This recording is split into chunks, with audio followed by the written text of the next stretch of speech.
Hello, Vandana Shiva. Hello. Thanks to you for being here with us today. My pleasure. So this congress is about men's health and planet's health. You are an ecologist, a writer, and a feminist activist. You also received the Right Livelihood Award in 1993. And this congress highlights the link between humans and nature. And you called your conference Planet Health is Men's Health. What did you want to express through this title? You know, it's now nearly 5 decades that I've dedicated my life to protection of our lovely Mother Earth. And as time has passed, every study of mine has shown that whenever we harm the Earth, we also harm ourselves because we are not separate. So we have a short 200-year period of mechanistic thought, of industrial thought, 100 years of medicine as warfare that has given us both the planetary diseases of climate change, species extinction, water depletion, soil erosion, and all the diseases we see in human beings, because the two are connected. When we harm the earth, we harm ourselves. Well, do you think this link that we were talking about and that you were talking about right now between humans and nature has been broken at some point, and can it be fixed? Can it be, I don't know, do you think there is some hope to restore this link? Well, the first thing is we are part of nature.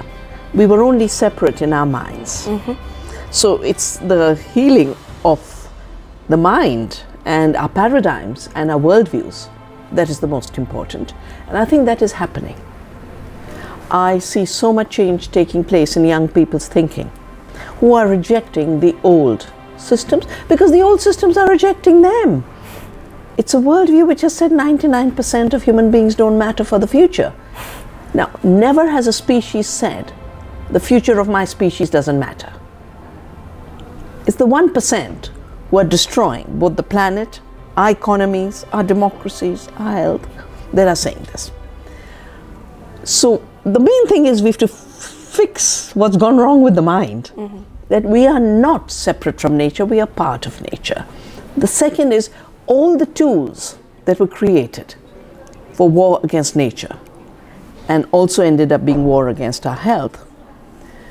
They are tools of a very recent time of human history and human evolution, and they're in the hands of a very few people.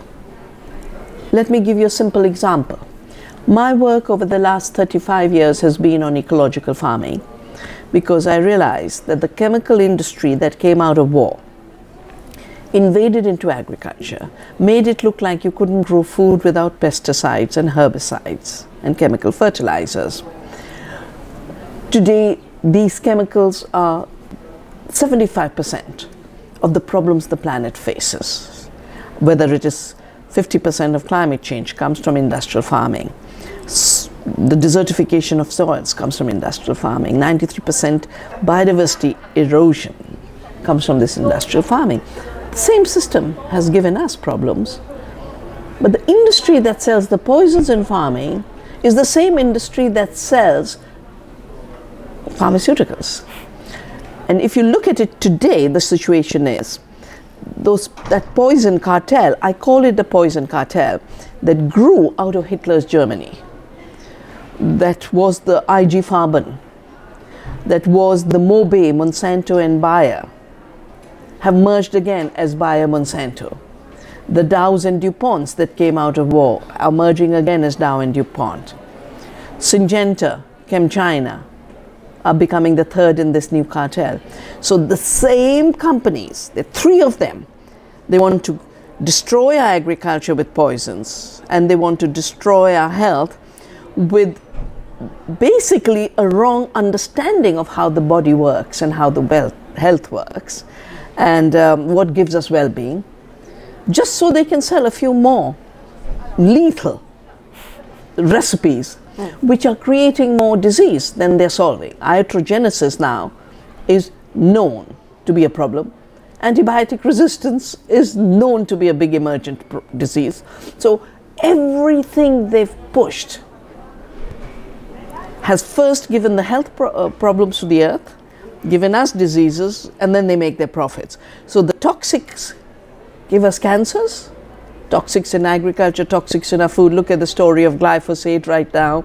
Glyphosate and Roundup, known to be a carcinogen. Monsanto's trying to continue to sell it.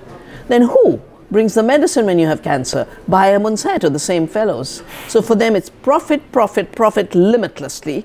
And for the planet and people, it's losing health. It's now time for people and planet to realize we are one, and for us to realize we can do without the poison cartel, but we cannot do without the earth. Okay, well, first of all, thank you on behalf of young people, because it's quite rare now these days to hear people actually being joyful and hopeful for young people.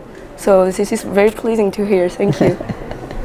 And so for everybody, do you have any life advices or philosophical thought that you would like to share with the people watching us today? What I've learned over the many years is that we are living in a very false economy that pushes us to do very costly things and then gets us into crisis. So farmers are in crisis because costly chemicals, costly machines, costly debt is driving small farmers off the land. In India, 300,000 Indian farmers have committed suicide. At the same time, healthcare has become such a big drain on people's economy.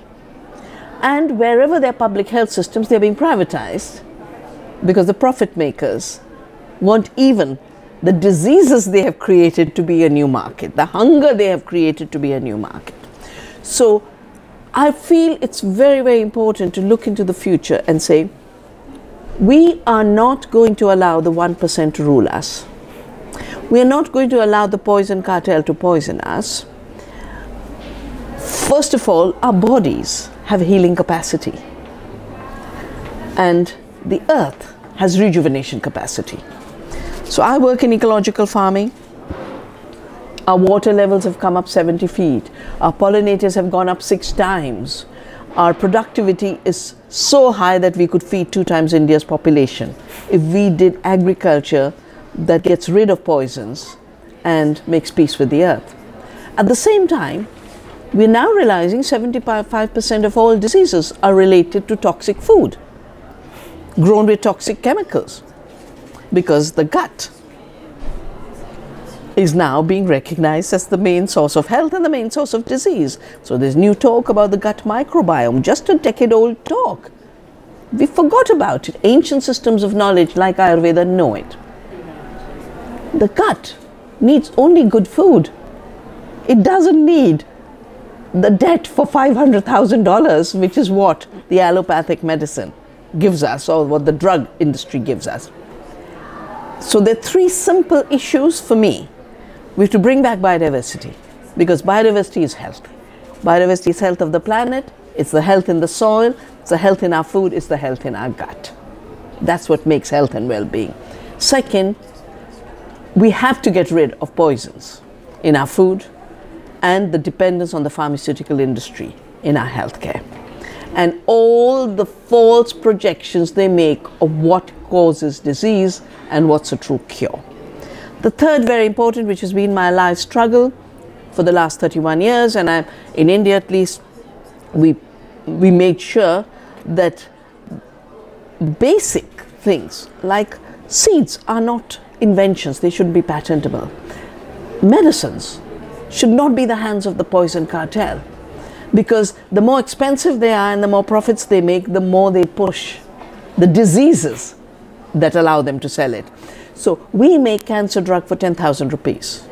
Bayer wanted a monopoly to sell it for 200,000 rupees. Now with that kind of profit making, of course they want patents. But patents should be for real inventions and real cures. And the real cures we need now are for health and well-being. The industrial food system is so costly for the planet and people. Costs farmers too much, which is why farmers are leaving the land. It costs the earth too much. I'll give you an example. Indian farmers now are getting 10 rupees for a 50 kilogram sack of potatoes. 50 kilograms. Pepsi sells potato chips, 50 grams for 20 rupees, 20,000% difference. And are the potato chips healthy for us? No. So here's a system that we can do totally without, which means we reclaim our land, we reclaim our agriculture, we reclaim organic farming, we reclaim agroecology, we reclaim good eating. We eat real food, not the junk food. We eat poison-free food, not the poison food. These are the solutions, and this is also where we can rebuild community, rebuild society, rebuild democracy, and find a place for the last species and the last person. Well, Vandana Shiva, thank you very much for this message and your solutions that you brought with you today, and thanks to our viewers.